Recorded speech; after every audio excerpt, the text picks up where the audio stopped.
Oh, right. It's not going to be the long haul, is it, mate? I've got to come to Helsinki. How's it going to be the long haul? Yeah, I've moved here forever. See you It'd be later, mate. quite funny if you had just moved to Cornwall forever. Is it the worst place to hang up your Spurs? No, it's really nice. I mean, we're right now. I can see right onto the beach. It's really hot. You know, it's uh, it's the English Riviera. The English Riviera, indeed. Have you had any of the famous Cornish ice cream? Um, had some ice cream. I don't know if it was classically Cornish or just Clotted cream ice cream. I've had that before. That's yeah, amazing. yeah. And also fish and chips. A good fish and chips down there. Had fish and chips. Yeah, had fish and chips. Mate, a nice bit of cod, battered cod, mushy peas, tartar sauce, the Yeah. big plate of fries. Yes. Yes. That's the stuff the empire was built on. Yeah, we got the millions.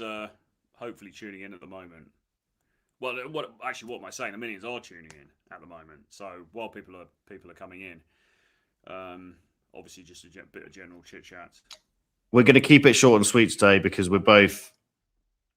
Well, we typically don't do so. You've got some stuff to attend, and I, quite frankly, on a Sunday, sat in my boxes would prefer to be doing other things.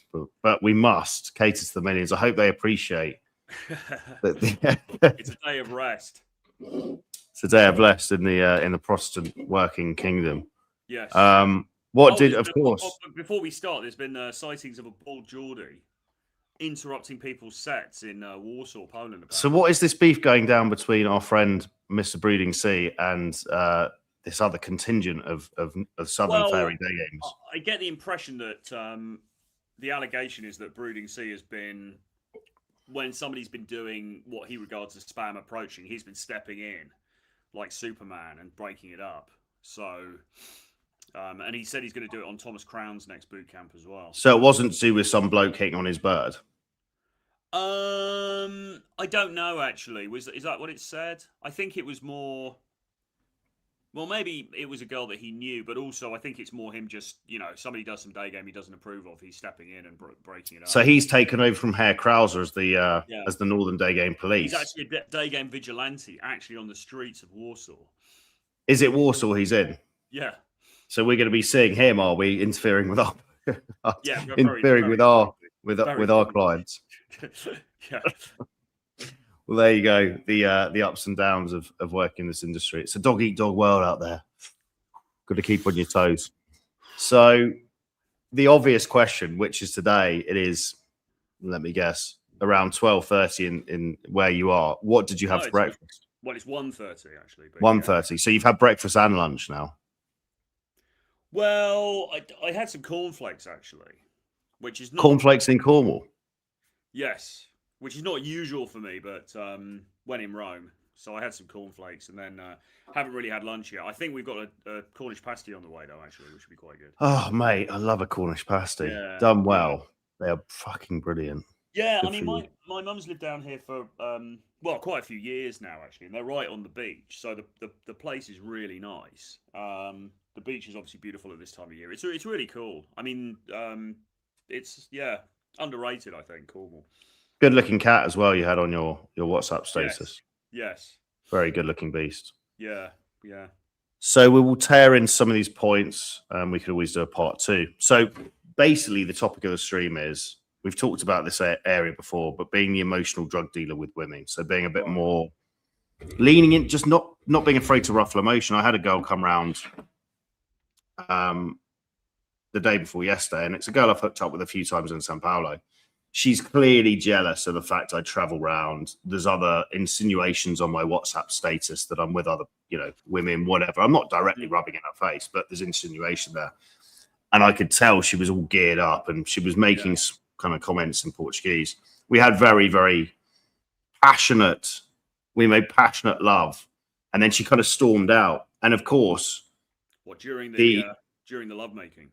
Well, it was all of 1 minute, so yeah, halfway through. So after that, no, she stormed out afterwards in a kind of passionate rage, and the old pre-game aware me would have thought, oh no, I've got to fix this, Mr. Caretaker man.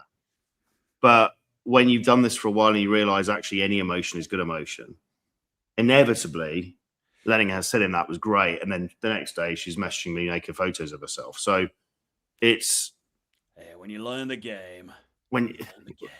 You've got to lean into. I think guys always want to. They want it to be like a nice conversation we have, don't they, with women, where it's quite controlled, quite chilled. There's not necessarily a huge amount of emotion going on necessarily. Yeah. But I think guys are very scared of quote unquote negative emotion with women. Yeah. But ultimately, it's actually it can work as a positive kind of when you give them the full array of an emotional experience. Yeah, for sure, definitely, and anything other than indifference really is the thing, isn't it? That's the kiss of death. If a girl is bored by your company. So what did you do after she'd stormed out? Did you just not do anything then? Did you not message her or just left it, sort of thing? At the time, so she was calling me out. She was saying something like, she saw a photo of me on like a kind of a date with a girl, but it was done quite classily, whatever. And she was insinuating as after we'd hooked up, she was like, yeah, sorry to disturb you with your new friend. And she said it a few times in Portuguese. And I didn't actually know what she was talking about. So well, what is she talking about? Because I'm not actually with anyone else. Yeah. But I was having fun in Rio, of course. And I ordered her an Uber and basically just said, see you later. But not kicking her out. Just she kind of stormed out on her own accord.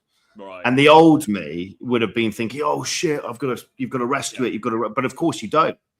You don't do anything. You let the girl stew in her own juices, stew in her own fantasy projection of what she thinks going on.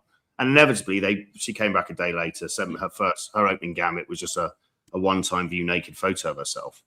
You know, with something like, I can't remember what she wrote, but it's almost like, how would you describe this whole thing? Because I mean, it's something you managed to cultivate this sort of stuff with your previous situationships quite well.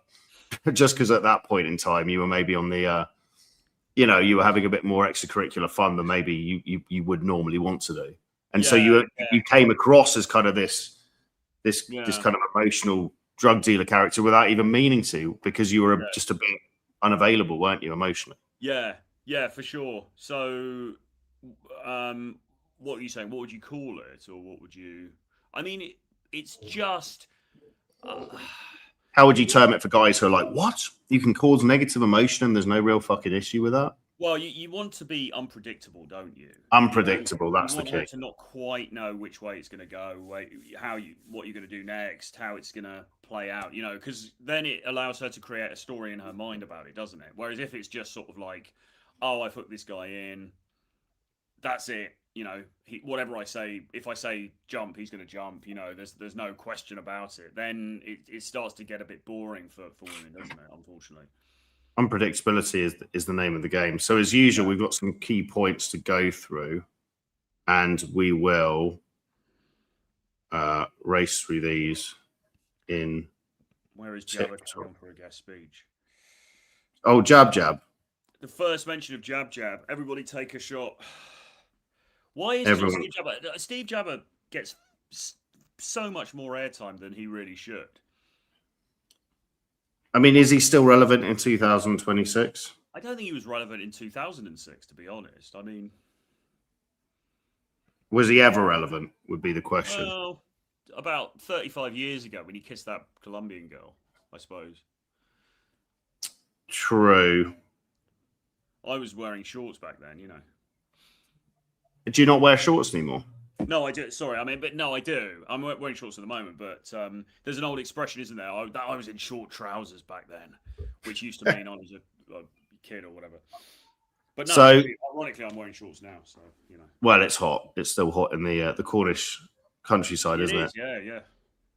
So most men think attraction is about saying the perfect line. It isn't. Attraction is about a raw emotion. People rarely remember exactly what you said. They remember how they felt when they're around you. How does it feel? We should have, who should have been the guest speaker of this? Bloody Silkykins. Dr. Chow from Mr. Chow from The Hangover, Mr. Silk, talking about how you feel. But the Mara Angelou quote from the I don't know when it was, this black rights activist, she said, people will never remember what you said. They'll never remember what you did, but they'll remember how you made them feel. This is so key with women, because you could be ticking all boxes on paper. And we've had this incredibly good looking guy, 7 figures a year, he's got the fucking car, but he's just got no in-person vibe. There's no riz. There's no ability to hold court. There's no magnetism. Yeah. There's no understanding really of women want to go through an emotional range with you. Yes. You know. Yeah. So yeah, it's just very one-dimensional. We're too logical as a gender. We're just too logical, aren't we? That's the problem. Really. But then, especially clients of ours we have who happen to do Yeah. very logical jobs, I think it's especially important for them to understand this. When I say we, I mean there are some guys who do seem to get this more on a granular level, but probably a lot of people watching this don't, because it's going to be a big part of their struggles in this field, right? Because it just like, how would it ever come to you organically? Oh, I need to be more unpredictable and a bit more all over the place. It just doesn't make any sense, does it, to a sort of male mind? That's exactly it. That's exactly it. So, because we just want to be nice and polite and just sort of logical, don't we, for the most part? yes. So this also applies to men as well, if you really think about it. But humans, number one, humans chase emotion.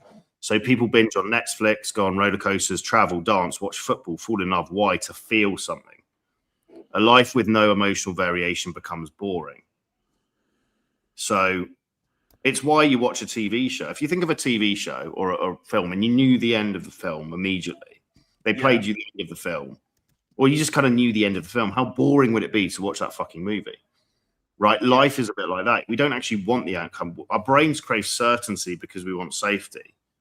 But the reality is, we live in a world now, if you're watching this, which probably applies to you, where nothing bad, touch wood, is just going to happen on a day-to-day basis. So you need to instill some uncertainty. You've got to instill these emotional states in yourself. It's why you watch a movie. You watch it for the twists and turns, the psychological thrill. Oh, shit, what's going to happen? You get lost in the movie. You feel something. This is exactly the same process you have to apply to women and dating. So attraction isn't a spreadsheet. Most men approach dating like it's an interview. Safe questions, safe answers, try not to make mistakes. But attraction isn't created through perfect logic. It's created through shared emotion. So your job is not to entertain, it's to create an experience. Instead of thinking, how do I impress her? Think, will she remember tonight? Did she laugh? Did she feel surprised? Did she feel seen? Did she feel playful, horny, curious? Did she wear jealous? Are you curious? Did time disappear? I'm curious.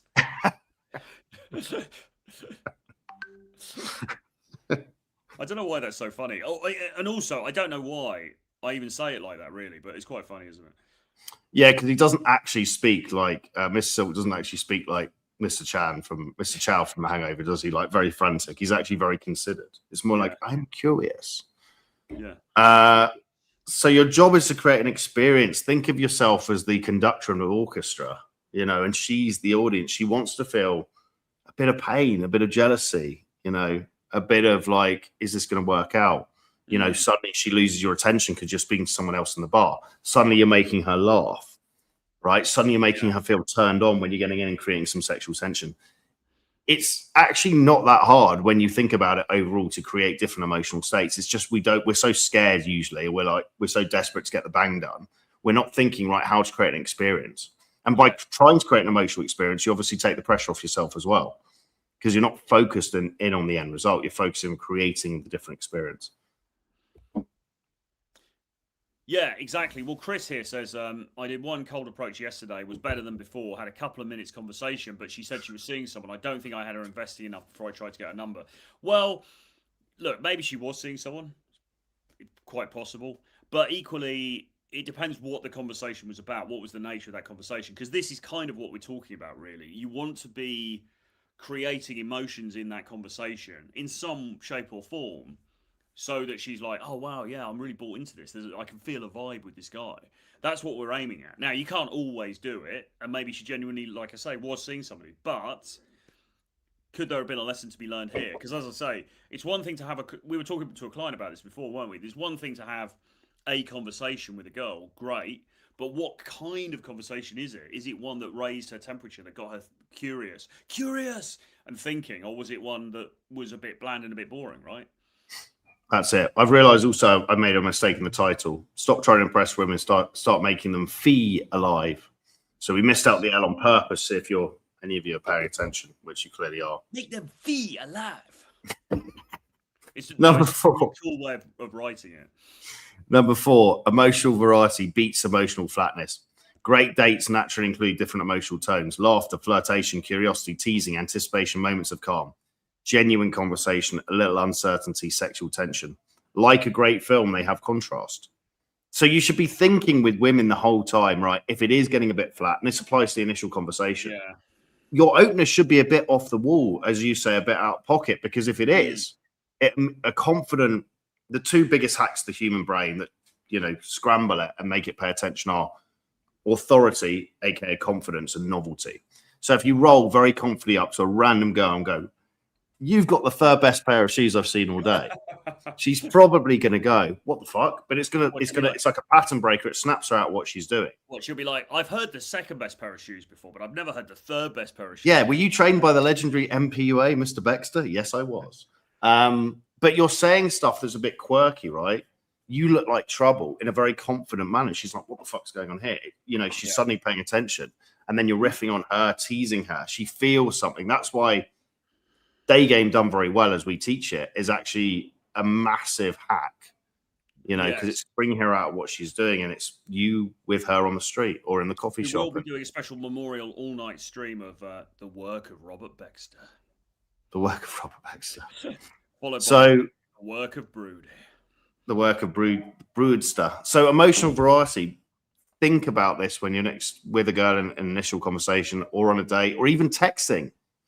My texting is usually self-amused, playful, ruffling feathers. I'm not responding straight away. I'm taking time. Sometimes I'll even fuck with them and just write something and then delete the message. And the amount of times that they'll come back and they're like, "What's going on?" I'm like, "Oh, we probably shouldn't talk about this." Again, it's literally creating some emotional resonance. You've got to think.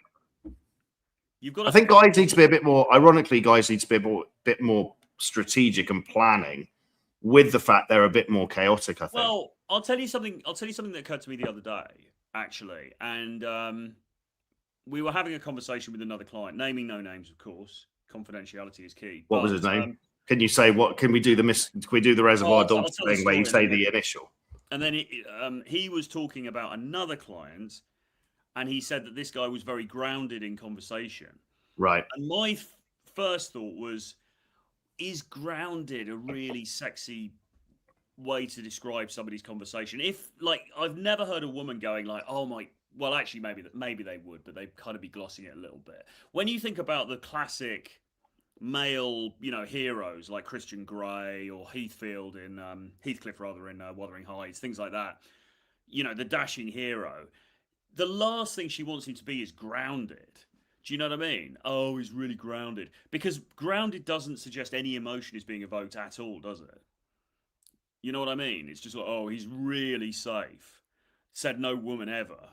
Or even if she did say it, did she actually really mean it? So it's not, we almost have to strive to be a little bit more crazy than perhaps we naturally are within parameters. I'm not talking about like howling at the moon, like "Come on, stars," and like, Well, you've got, so for example, the guy that you've met before. I'm not sure where, but you definitely have, Mr. A in Warsaw. One could argue his energy is almost. Could you argue his ADHD like energy is almost too chaotic? Yeah, and he he's might like Mr. Tickle, isn't he, with the big arms coming? Whoa. See, he might need a bit more ground. Well, and also another coach also that we know in Warsaw probably actually needs to insert a bit of groundedness. I see it as a calm can be good, but also at the same time, you're unpredictable, aren't you? You're saying random stuff, you're poking fun at random stuff, not in a really overly frantic, energetic way. You're still kind of grounded, but you're unpredictable. Yes, absolutely. Absolutely. In the words of Mr. David Garcia, I co-sign what you said there. Number 5, don't confuse emotional intensity with emotional manipulation.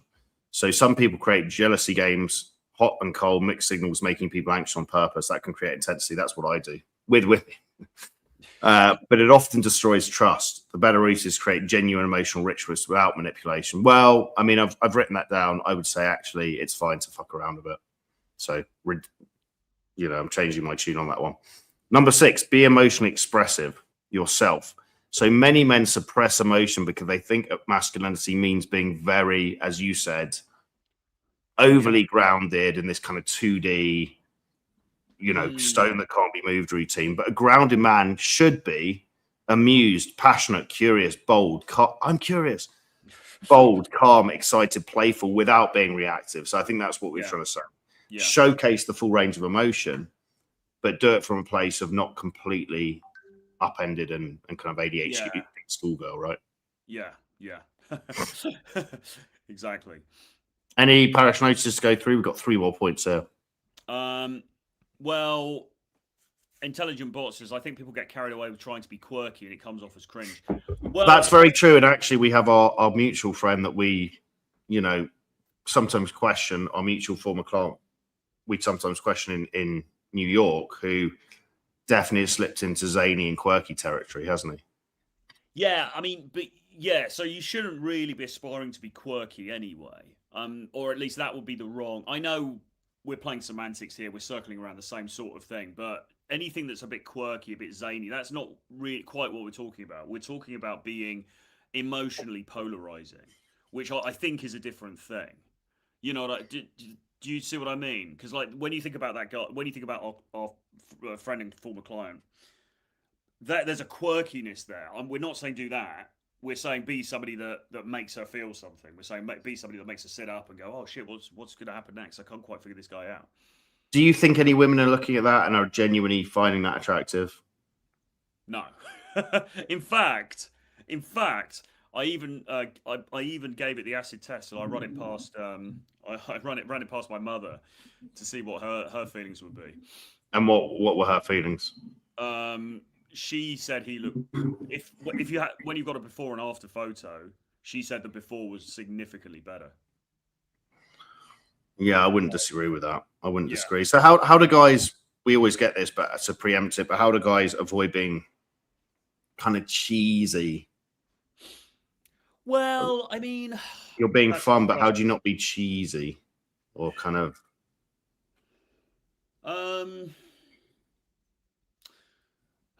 goofy? Should we do the old?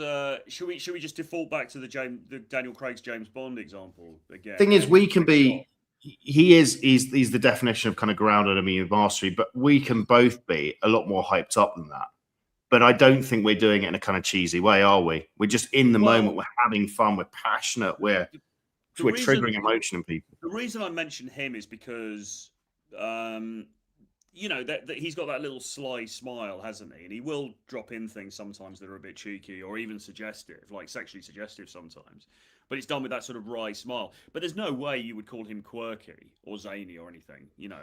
True. True. So that's now, yes, you're right. He is a bit more on the grounded side of things, but that's an example of how you can do it. I suppose Russell Brand, before current allegations, he was, I guess you could argue, he kind of was a bit more on the wacky side, wasn't he? Really. But there again, I mean, that worked for him. I don't think you'd advise anybody to try to emulate that, really, because I mean that kind of worked for him. He was able to pull it off, but yeah, I mean the average guy I think would have to rein it in. But he's at the other end of the spectrum, isn't he? In terms of still creating emotion and stuff, but doing it in a much more hyper sort of way, high energy way. Yeah. How did he get the energy? Oh, well, I guess he was on. Well, I don't know, because he was supposedly off everything, wasn't he, when he became famous? Very energetic type of thing. For the average dude, that's going to look slightly try hard, isn't it? If you're famous, maybe you can get one. Frogtastic, Frog Matrix. Basically, be someone who is fun, interesting to be around. Well, yeah, I mean that's a very unnuanced. That's a very sort of like basic kind of way of putting it, I suppose. But yeah, people remember how they feel around you. So especially women, you want to make them. You know, you can make them feel at times. You can compliment them. You can play. You can tease them. You can ignore them. You've got to make them feel something. I think the average dude is so. What I've been doing is I've been roaming like a weird kind of ghost in the streets of Sao Paulo, walking around. I'll often sit in cafes, and I'll often see dates. Yeah. First dates, second dates, third dates, and I find it fascinating to watch because I consistently see a guy who is totally clueless. And Brazilian women are quite forgiving. I mean, they're pretty fucking social, Brazilian women. Any excuse, get out, put on a good outfit, sit and have a cocktail, they'll do it. And I think they're more forgiving than the average kind of girl. But I'm overhearing the conversations and they're incredibly bland. The guys really do not know anything about what they're trying to do here. Yeah. Completely Well, I like mean, the 401k chat, the job chat. yeah. And you would think, particularly for Brazilian women, although, I mean, it applies to any woman really, but Brazilian women as well are going to be very passionate, very sort of They love to have fun. The Yeah. one So, thing you can never really do with a Brazilian woman is bore her. You've got, but also they're quite an easy audience because they find anything fun, because that's just how the country's set up to just party and have fun. So you've got a special kind of talent if you're consistently boring Brazilian women. yes. Yeah. You only need luck if you don't have a good system. If you have a good system with an edge, then all you need is patience. I mean, that's a great quote. I'm not sure what the fuck he's talking about, but it's great. Yeah. Yeah. The game plays itself. That could be our little. That could be a little thing if we ever do the edge again. That could be our slogan. Yeah. Let's copy and paste that. We could just nick that, Tim Torero, and use that as our marketing blurb. That's I don't really know what it means, but yeah, it sounds good. That's been pocketed. Yeah. Point number 7, lead the emotional tone. So be the emotional drug dealer, lead the emotional orchestra. People tend to synchronize with the emotional energy of those around them. So if you're tense, they become tense. If you're genuinely enjoying yourself, they start enjoying themselves. If This you're is very true. This is so true. If you're self-amused and playful, and I had it, I skulked into the gym yesterday, and I was really feeling like, whatever, just, overthinking things. Skulked past reception. All of them kind of looked down. None of them want to say hello to me. Left the gym, went and sat in a cafe and just thought, fuck it. You know what? Let's banter with someone. So started bantering with the thing and having fun. And suddenly, you can see the energy of people even hearing the conversation lifting. So we really are one way with the states we're in, and you can decide. A sovereign guy, a switched on man, should decide the states he wants to be in, depending on the situation. The key thing here is that energy is transferable. So the energy that you bring, they tend to reflect back to you. So, and I've had this, especially women, not people as well, but especially women. So if you go into the interaction, like, as he says, like a sad sack, and you're kind of, it's very muted, it's a bit depressive, it's very low energy, she's likely to respond in kind. You could walk up to a guy, different guy, much better energy, could go up to the same girl, probably use the same line or whatever, and she would respond in an entirely different way, And I've seen this in my own life because, like I've always said, I mean, when I started interacting with people but bringing a different energy, the response from them was very, very different, and it wasn't that anything really changed. It was just what I was bringing to the table. So I think this is really important. It's a massive one, isn't it? And actually, so we had a guy, I think on a previous stream recently, asking us about, if I'm in London most of the time, is there any point in me training in Brazil, because I'm going to get different results, different reactions when I come back to London. And we were explaining why it's still really useful to train in a different country, even if that's not your main country where you're doing this stuff. And one of the things was that when I come back from somewhere like, say, Brazil, and I go back to London, I've still got that wind in my sails from Brazilian culture. And then when I'm, if I'm approaching somebody in London, that translates. And then the women in London are like, oh, he's just this guy, he's got this, he's got this social vibe, and they sort of respond in kind. Does that, you know what I'm saying? They just put you in a box. Like, people will put you in a box very quickly, and if they put you in a box as, oh, he's this super social guy, he's really confident, he's life and soul of the party, then they tend to react in kind to that for the most part. And as we've mentioned many times before, seduction, we would argue, is a bit of a performance, isn't it? You almost want to be a bit of a larger than life version of yourself. Yeah. When you're meeting women, especially for the first time, because it creates this halo effect. Well, talking of larger than life, I mean, Steve Jabber was larger than life before he got onto the Manjaro. He was massive 10 to 15 years ago. I mean, he was massive about 1 year ago before he started on the... Would be good to have him on the stream for a Q&A. I mean, can you imagine? There's nothing to even talk about. What are you doing in your spare time, Stevie? Roaming the streets of Tbilisi, literally. When did you last approach a woman? And you'd be sitting there like, oh, fucking trying to calculate it, like having 2001. Yeah. It was the Colombian. Have you seen it? All right, end of stream. There we go. So I think of all the points I've said so far, this is probably the most important. We'll go through it again. Lead the emotional tone. people synchronized with the emotional energy of those around them. So if you're tense, they become tense. If you're genuinely enjoying yourself, they often becomes contagious. You're not forcing a mood, you're setting one. So in different scenarios with people, you should be thinking as the emotional leader, or because you don't want to, wait to see what state they're in. What state do I want to be in? So I'm meeting a girl later for a date. I know, even if we're working before and I'm quite serious, when I meet her, I'm going to be playful. I'm going to be having fun, right? I'm going to be kind of, that amuse mastery vibe of not taking it too seriously. Yeah. So yeah, really important. Think about the scene you're playing, whatever that may be, and then step into that role. Yes. Point number 8. Jab for Prime Minister of Tbilisi of Georgia. Predictability kills chemistry. Routine is comfortable. Mystery creates curiosity. Spontaneity creates memories.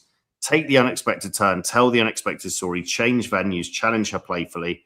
Make the evening feel different from every other date she's had. So again, just be predictable with your unpredictability. Just say shit. Like, you're quite good at it. You'll say random shit. Yeah, I also remember, and this is going to be tricky because I don't know exactly what I did, but I remember going on a date with a girl in London actually a few years ago, and I just remember it was one of these things which I wouldn't normally recommend, but for some reason I met her in the daytime, and we went to the Dean Street townhouse and kind of sat in there and had a sort of tea or something ridiculous like that. But I was quite, I guess I was quite hyper. I was quite sort of effusive, maybe quite a little bit loud and stuff like that. And she said at one point during the day, she's like, I've just never met anybody before who's like, I never go when I go on dates with guys. You're just different to these other guys. And she mentioned a couple of times the fact I was speaking quite loudly, and I think I just came across as a bit of a larger than life character. Now she bought into it. We went out again. We ended up sleeping together, all the rest of it. But the point is that it was something to do with the energy that I was bringing. And as I say, she said that it was different to other guys. So I think what was happening was, whereas the average guy is sitting there, he's like, well, the 401k and all the rest of it. And I was not doing that. I was blowing it out the water.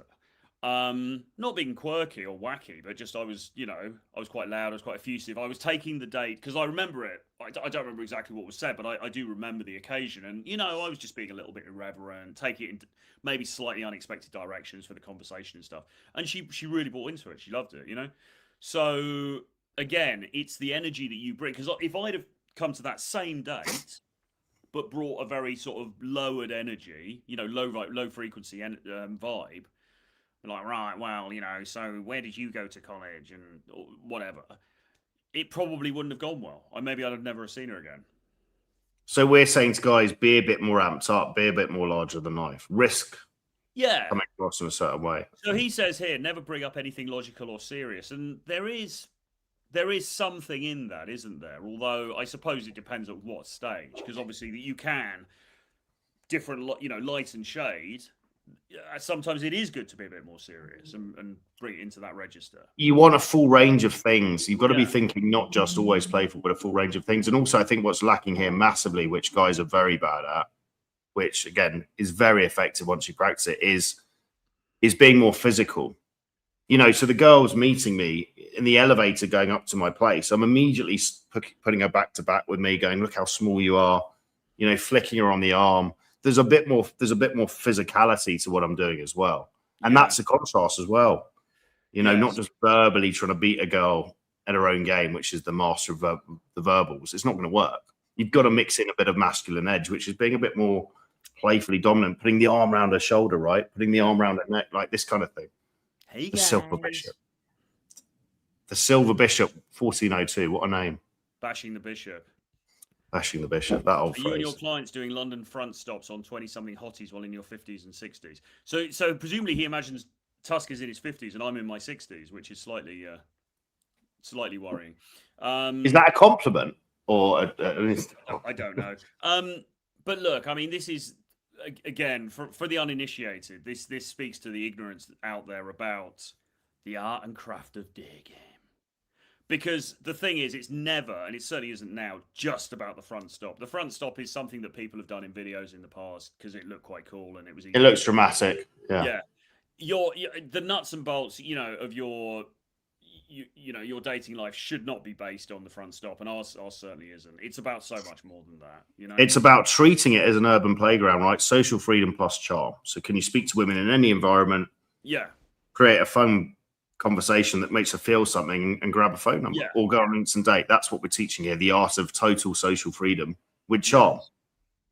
Exactly. And that, as you say, any circumstances. I mean, the majority of our approaches or interactions probably they're absolutely not front stops. I mean, they might be in a cafe, they might be in a bar, they might be in a lounge, the hotel lounge, something like this, or the airport lounge. Malls, shopping malls, gyms for me a lot of approaching in gyms. Yeah. So, but maybe Paul Smith's a boomer. Who knows? Number 9, make her feel more like herself. This is the highest level. More like herself. After spending time with you, she should feel more alive, more feminine, more confident, more playful, more expressive. Not because you manipulated her, because you brought out parts of her personality that don't normally get expressed. So that's it. See how much you can make. A good cat test should be when you meet a girl next time, whether it's on the, in an initial conversation or on a date. How much can you make her feel? Right? Yeah. Actually, it's a good experiment to flex the emotion, right? Lean into different areas. It's very much a skill, this stuff. That's where you can bring in this light and shade, and sometimes you can be a bit more. I mean, this is where I'd respectfully maybe disagree a bit with that commentator, because it's sometimes you can be a bit more serious, but then that's transposed with, or you then create a contrast with like some humor or being a little bit naughty or whatever, right? It's bringing these different elements into it, isn't it? 100% agree. So the orchestra analogy, you're not trying to play one note all night. Nah. You're conducting an orchestra. Yeah, you're conducting an orchestra, a horny orchestra. Sometimes it's quiet, sometimes it's funny, sometimes it's flirtatious, sometimes it's intimate, sometimes it's adventurous. The richness comes from the movement between those emotional states. Indeed. So the average dude is, here we go. What was that comment? Love how Troy makes a statement and usually doubts it and gives the counterpoint. Well, it's the old Robert Greene, the nothing life, is black or white except Michael Jackson. Keep up the good work, fellas. Top content. Yeah, nothing in life is black or white, or is it? The thing with all of this game stuff is every point we ever make, there is obviously a counterpoint you could make. That's the issue, really. But the calibrated way of understanding this is how to put out the different things in different circumstances. Yes. But from my experience or our experience of coaching, I think guys are very one-dimensional. They get the structure down, even of the initial approach, and they go up and with no real emotion or curiosity or playfulness, they kind of go through it. And then they wonder why they get a load of women either not giving the number or flaking. There's no emotion to it. I sometimes think that guys, they understand what they have to do on paper, yes, but they don't always seem to understand why. So we say, "Oh, be teasing, be playful," and they're like, "Right, okay." And they kind of get that, but they don't understand. Well, why am I doing that? Well, you're doing it to arouse emotion in her, and a lot of it is also, in my view, is also suggestive as well. So you're like, oh, you're a bad girl. Well, why are we saying you're a bad girl? We're not just saying it because it's a good line. We're saying it because it suggests that she's a sexual animal and that we understand that, we see that, and she can be open about that with us, right? There's a purpose for doing these things. And I think sometimes dudes who get into this, and this is why it falls flat, because they'll say, oh, you're a bad girl, aren't you? But they don't really know why they're saying or what they're trying to insinuate, Right. And so the girl's just like, not really. Yeah. And then just walks off. So how should guys go about, well, is this stream all they need? Now they understand consciously what's up. Well, now they can do it. Yeah, I think maybe we could do another stream. Maybe we could do a topic around, how would we frame it? Almost like the purpose of game, or what we're trying to achieve with these conversations. Although, in a way, we're doing that on this stream, aren't we? Because what we're trying to achieve is making them feel. And if you can basically understand women are very emotional creatures, and you want to take them through the full range of emotion, that's all you really need to understand. But the issue most guys have is they simply just bore the audience. Yeah. And the amount of really interesting, just completely very judgmental, neutral observer to these dates I've been watching in Brazil. Random cafes, restaurants, incredibly boring from the guy's point of view. What he's doing, and you as the masculine, you lead. Unfortunately, you're the one setting the tone, so you're either completely fucking unaware of what you're doing, and the girl just puts you down as he doesn't really get it because she doesn't feel anything, or you know exactly what you're doing because you've listened to this, and then you go out and put it into action. But I've been quite. My flabber has been somewhat gassed by the amount of boring dates, and I'm subtly watching, but I'm seeing the girl getting more and more bored on the dates because she's starting to look around. Sometimes she'll even flick over and will make eye contact. I'm not trying to do that, and I can just see the guy is losing it, and it's within his control to get it back, but he doesn't understand what he's doing and why.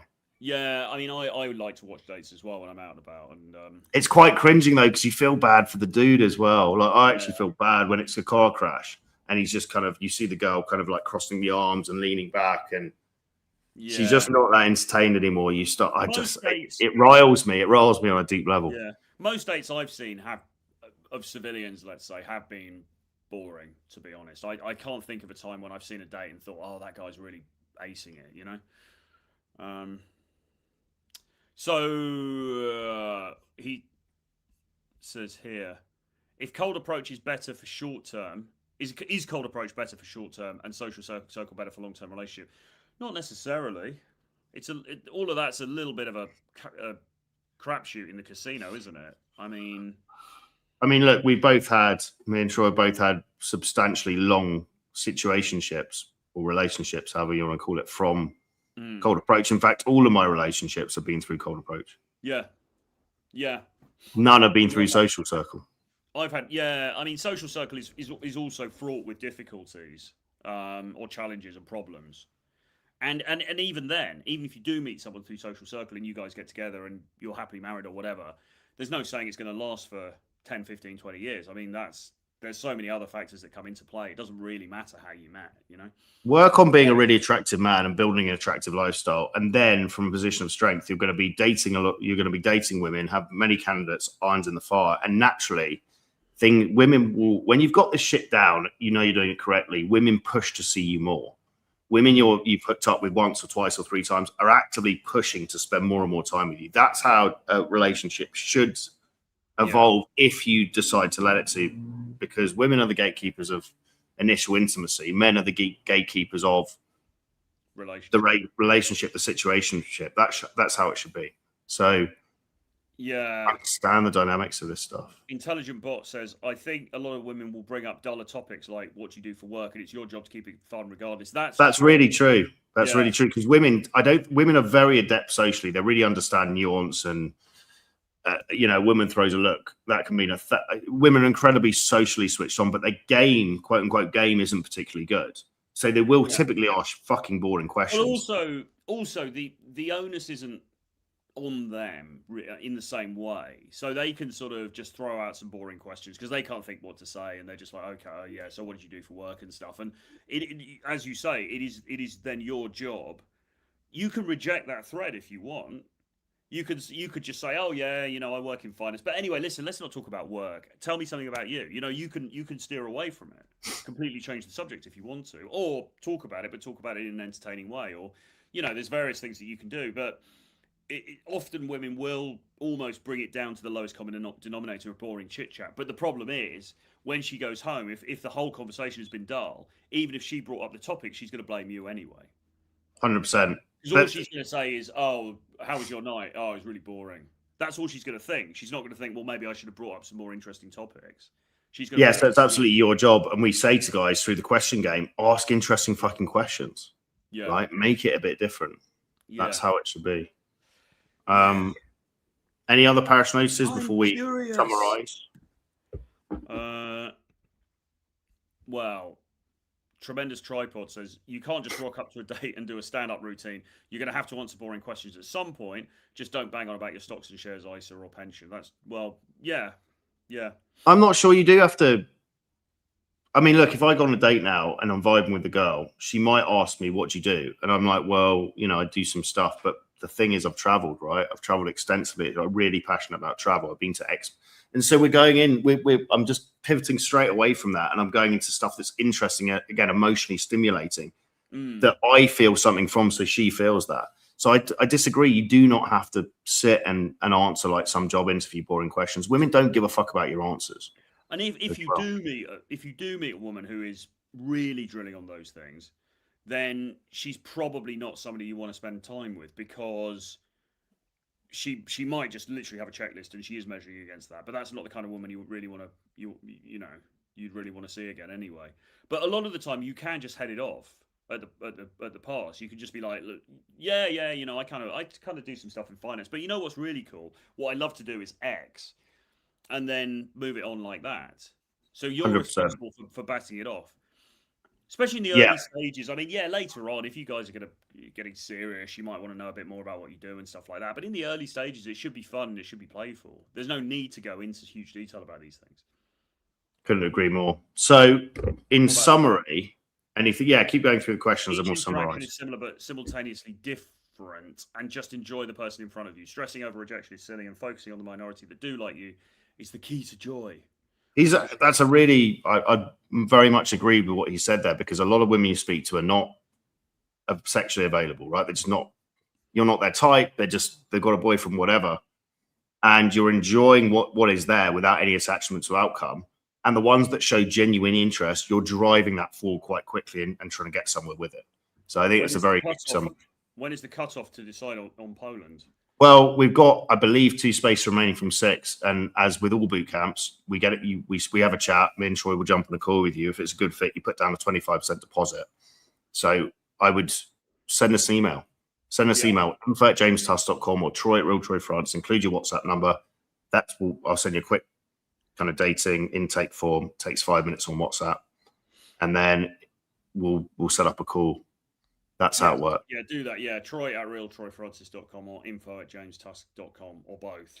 And indeed, if guys are watching this, you see the banner scrolling slowly across. Upcoming boot camps we're going to list 3 at a time. The next 3 are last minute. If you want to join for Helsinki, it's going to be a blind. And myself, Troy Les, we've got 6 clients. It's going to be really good. Warsaw, 3rd till the 6th, and Day of the Dead, Mexico City. That will be fucking wild. It's like Rio Carnival, but for Mexico. But if you're interested in that one, get in touch ASAP, because you need to reserve accommodation before it skyrockets. It's already selling out, and you don't want to pay a fucking fortune when you can pre-reserve it, and then even pre-reserve it with a free cancellation. So some clients, they don't know their work dates ahead of time, but they are keen on it.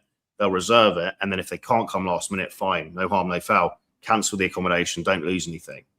But don't book last minute, because it fucking skyrockets the price. Yes, absolutely. I'm not sure. Mr. Tommy Gun, 1979.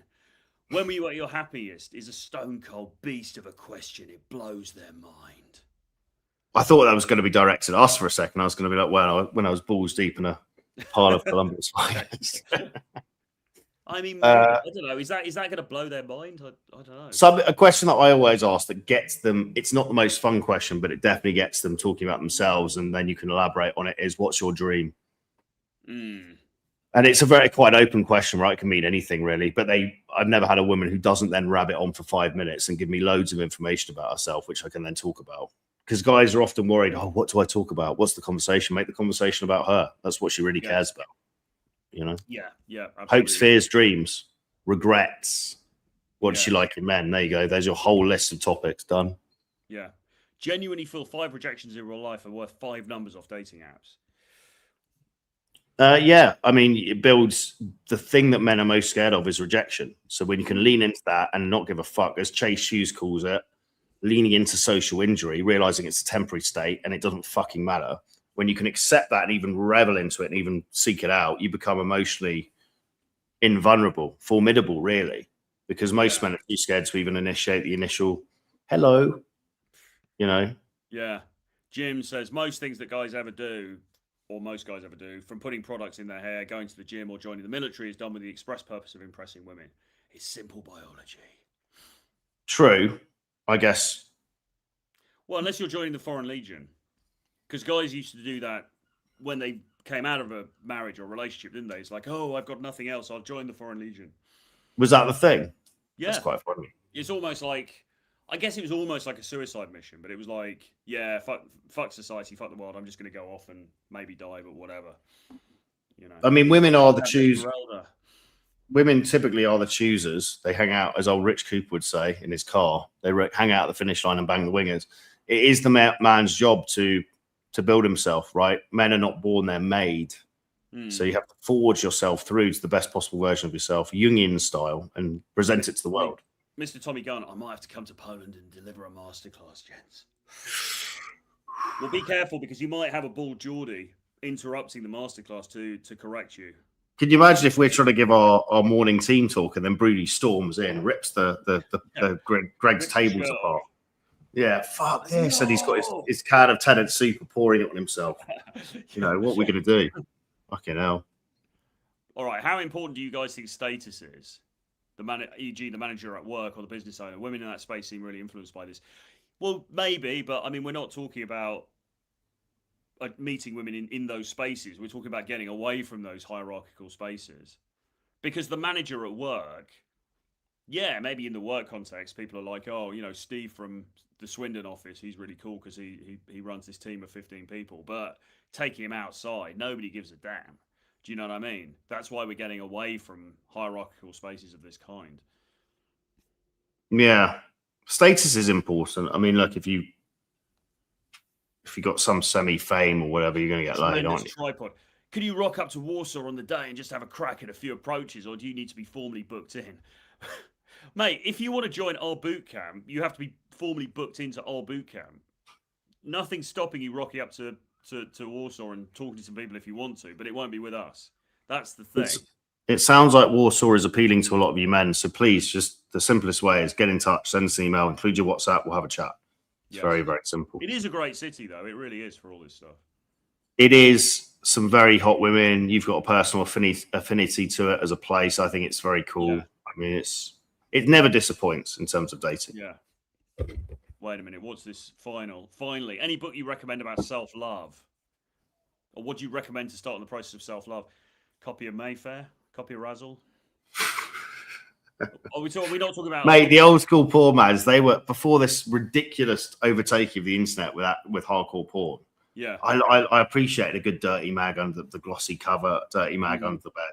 The good old days. You don't want to do self-love too many times in a week. Maybe just once a week or something. Keep it minimal because there's actually a very good podcast I listen to. A guy who runs a podcast called Knowledge for Men, and no association with it, but he's got one specifically on a clean version of self-love. Right. So if you'd like to, I think he's called Andrew Faribi. If you'd like to, I can send you a link on Spotify. If you get in touch, send me a message on WhatsApp. Send us an email. Send me a message. Include your WhatsApp. I'll message you the self-love podcast. It's about half an hour. He talks about it. It's quite good. And this podcast is also available on Spotify as well. So if you'd rather not look at our haggard faces, but you want to listen to our podcast, we should probably start listing it as an upload default on. Yes. Yeah. Okay. So just to summarize today's topic, we got one more. Men's world and men only. They were the best. I don't actually. I actually don't. Polish and Ukrainians have some kind of grace about them. Yeah, true. I found one in Toronto 3 weeks ago. It's like finding one under a stone. Yeah. Like, oh yeah, I found one here. But she ghosted me. I found one. I mean, Chris, it sounds like you need some feedback on what you're doing, and you're a regular commentator. Please get in touch and we can have a chat about options. Troy at francis.com, info at jamestuss.com. So the men who struggle are usually trying to be liked. The men who succeed create emotional experiences. They don't chase reactions. They bring presence, confidence, playfulness, curiosity, and emotional range. When people leave feeling more alive when they arrive, they naturally want to see you again. Yes. I do actually, men only. I think I do remember. Sorry, just to go back to the jazz mag. Do you remember that kind of lads mag? The 90s were fun, man. Like loaded nuts, zoo. Just nothing of substance, but just fucking when Jordan didn't look like she'd, been mummified and reinvigorated back into the mortal realm. Yeah. Someone needs to stop operating on her. I mean, it was the days where she was the big. Page 3 was still a thing. I know, mate, how good was Page 3? You used to be some absolute worldies on there. They somehow found the only hot English women and stuck them on the pages of page 3. It's brilliant. But then, of course, the wokosphere got involved, and you're not allowed page 3 anymore, are you? The Tremendous Tripod says, if you're into Polish women, you should leave Toronto and head to Poland. There's loads of them here. Yeah, funny that. It's funny how that works, isn't it? Go to the source. Go to the source. I mean, you should definitely leave. You should definitely leave Toronto anyway, regardless. I mean, that's Toronto. We've had clients from there, and it's hardly. I think Vancouver and Toronto tend to be quite hard places for this stuff. From what we hear, they seem to be. They're not a dating oasis. Montreal has some hot girls, from what I know. From what I understand. Yeah. Yeah. So anyway, tomorrow, do you want to? We could come back at a similar time, couldn't we? Could you do 8 a.m. Sao Paulo time? Yes, we could do that. So tomorrow we can come back with another world-class episode, and then we're debunking. Sorry, we are decamping to Helsinki. So we may get some streams on the go during our time there, but there's no promises. Depends how the boot camp goes. Stream from the sauna. I think they do. I think they've got a sauna in each of the rooms in the hotel. Yeah. Well, there you go. It's going to be interesting. Anyway, it's been a pleasure, gents. As always, send us an email if you'd like to get in touch. Include your WhatsApp number. We'll see you in the next stream. Bye.